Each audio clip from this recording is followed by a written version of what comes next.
selamat datang di Krimpod, Kriminologi Podcast yang ada di channel YouTube Kriminologi Budi Luhur.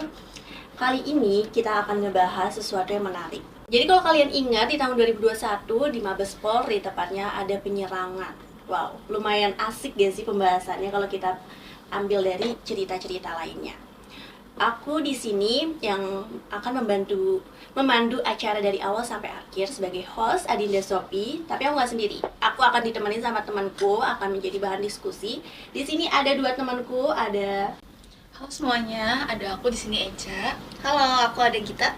Oke, dua temanku di sini akan cerita-ceritakan sama aku. Jadi kalau kalian tertarik dengan podcast kali ini, pantau terus sampai akhir. Ya. Diskusi kali ini terkait penyerangan sebagai memenuhi juga mata kuliah kita nih, mata kuliah risiko kejahatan dan pengamanan objek vital. Sebelum masuk ke kasusnya, mungkin aku perlu tahu dulu nih dari kalian. Kalian tahu di objek vital itu? Sini itu ada berdasarkan keputusan Republik Indonesia.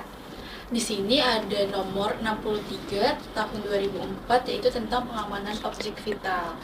Nah, objek vital itu sendiri adalah sebuah kawasan, lokasi ataupun bangunan yang menyangkut hajat hidup masyarakat serta pendapatan negara, sumber pendapatan negara.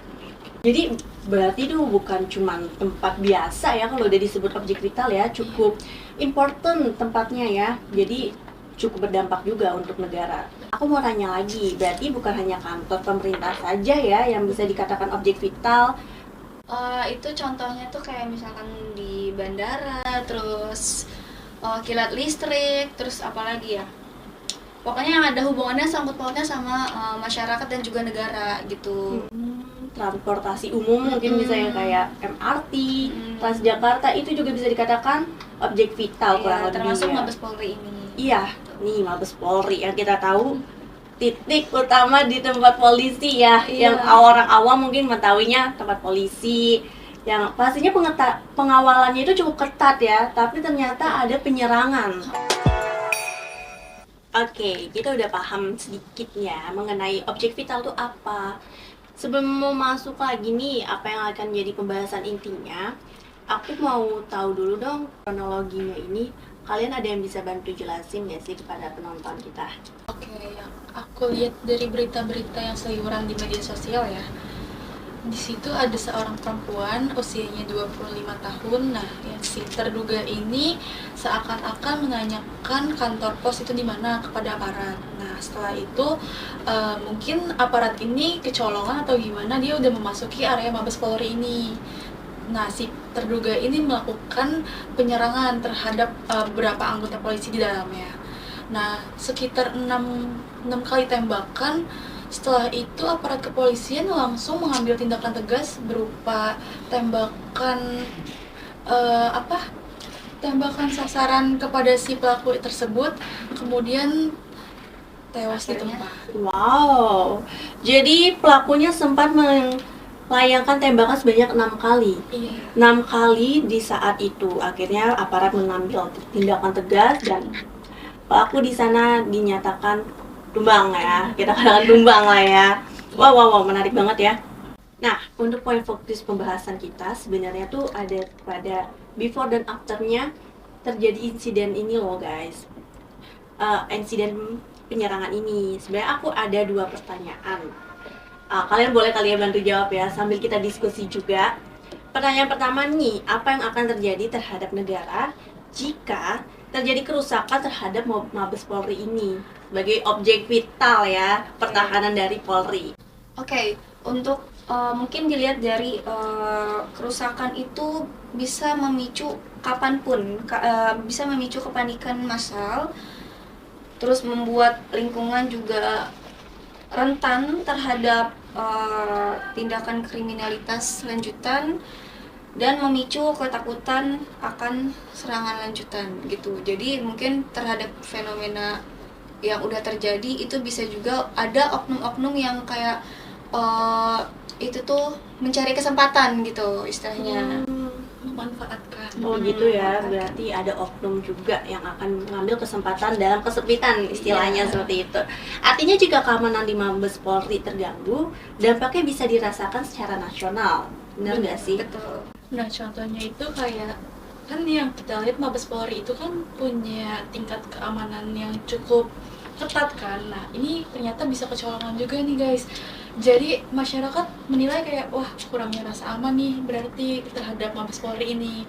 Terus juga adanya hilangnya kepercayaan, apalagi di Mabes itu sendiri titik strategis di negara ini loh. Iya. Jadi kita nggak bisa gimana ya waspada terhadap diri kita di negara di markas besarnya aja bisa kecolongan, gimana nanti ke depannya.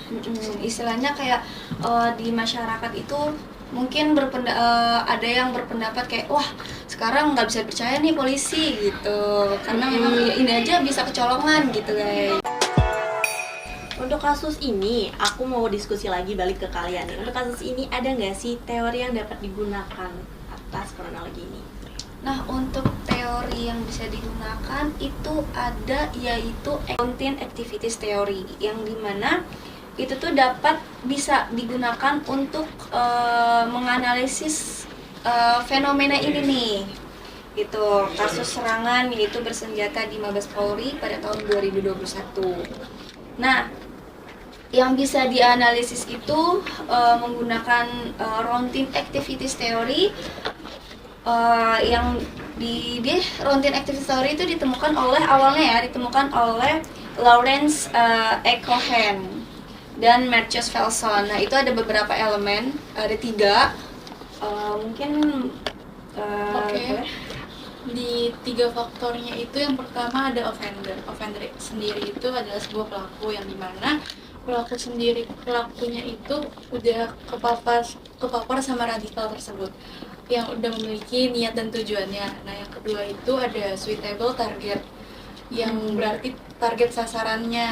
Nah, sasarannya itu Mabes Polri sendiri Nah, kenapa Mabes Polri? Karena Mabes Polri itu kan sebagai simbol negara kan. Jadi mungkin si pelaku ini mau menyerang Mabes Polri itu dan udah punya niat dan tujuannya. Nah, yang ketiga itu ada absence of capable guardian. Di situ ada celah dalam rencananya dia ataupun bisa dibilang kelemahan dalam pengawasan. Jadi kalian sepakat untuk mengambil routine activity theory ya, yang dikemukakan oleh Lawrence Cohen dan Marcus Felson. Di sini ada offender, tadi udah jelasin nama Echa, suitable target, absence of capable-nya juga, kelemahan screening ya berarti. Tuh. Ketiga unsurnya juga memungkinkan terjadinya serangan terhadap objek vital kepada Mabes Polri ini. Terus menurut kalian apa saja kerentanan yang ditemukan setelah melihat langsung di lapangan? Mungkin lebih ke akses masuknya kali ya, karena kan masyarakat yang datang ke Mabes Polri itu banyak. Jadi sehingga ngebuat proses screening itu jadi lebih menantang. Mungkin bisa dilihat dari yang sudah dibilang tadi proses screening. Dari profil pelakunya itu kan bahwa dia itu pelakunya adalah wanita. Nah, seringkali dianggap kurang mencurigakan lah ibaratnya. Nah, jadi walaupun masuk ke itu tuh nggak kayak nggak dicek-cek kayak gitu-gitu. Jadi nggak, lebih ke penampilannya kali. iya penampilannya itu tertutup. Mungkin kan iya dia pakai jilbab juga ya. Iya. Iya, jadi mungkin dilihat oh alim nih gitu. Jadi stereotipnya orang yang masih berpenampilan rapi, yang tidak memungkinkan untuk memunculkan kejadian kriminalitas di sana, tidak terlalu dipedulikan, tidak terlalu dipandang sebelah mata. Tapi beda cerita kalau misalkan yang datang itu laki-laki dengan berbadan besar, dengan penampilan tidak kita bisa katakan acak-acakan, yang tidak sopan gitu ya, datang ke dalam Mabes Polri, mungkin itu akan jadi poin utama yang dilihat oleh penjaga-penjaga di sana. Itu ya, mungkin ada bagian kecolongan di situ ya, tapi tetap ditindaklanjutinya sama aparat di saat itu cukup best ya, karena langsung tumbang juga di saat itu juga. Apakah alat deteksi juga menjadi perhatiannya nggak sih buat kalian? Bener banget, alat deteksi itu harus ada peningkatannya supaya potensi ancamannya itu lebih kelihatan di awal. Oke.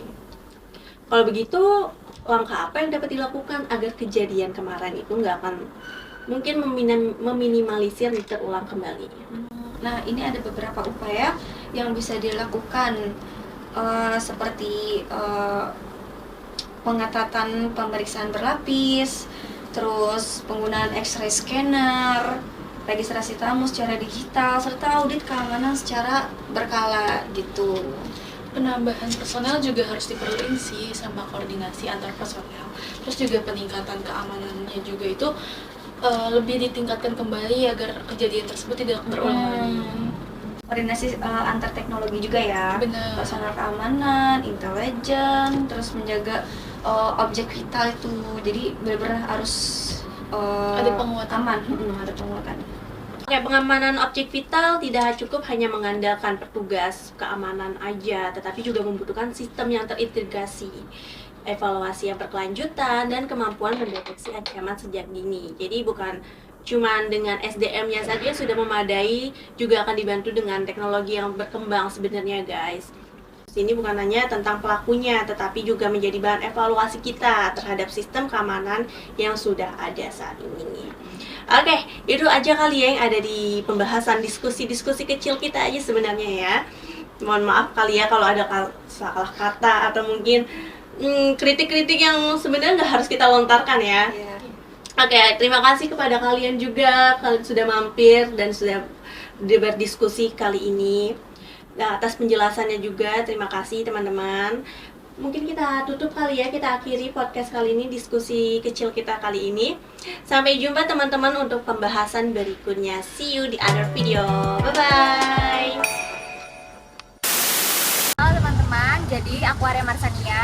Dan aku Adriana. Jadi hari ini kita udah ada di gedung Mabes Polri. Ya, sebenarnya kami bertujuan untuk mengajak kalian melihat bagaimana SOP ketika masuk ke dalam, bagaimana dari awal pengecekannya, tetapi kami memiliki sedikit kendala untuk masuk karena harus mengurus beberapa perizinan yang lumayan panjang.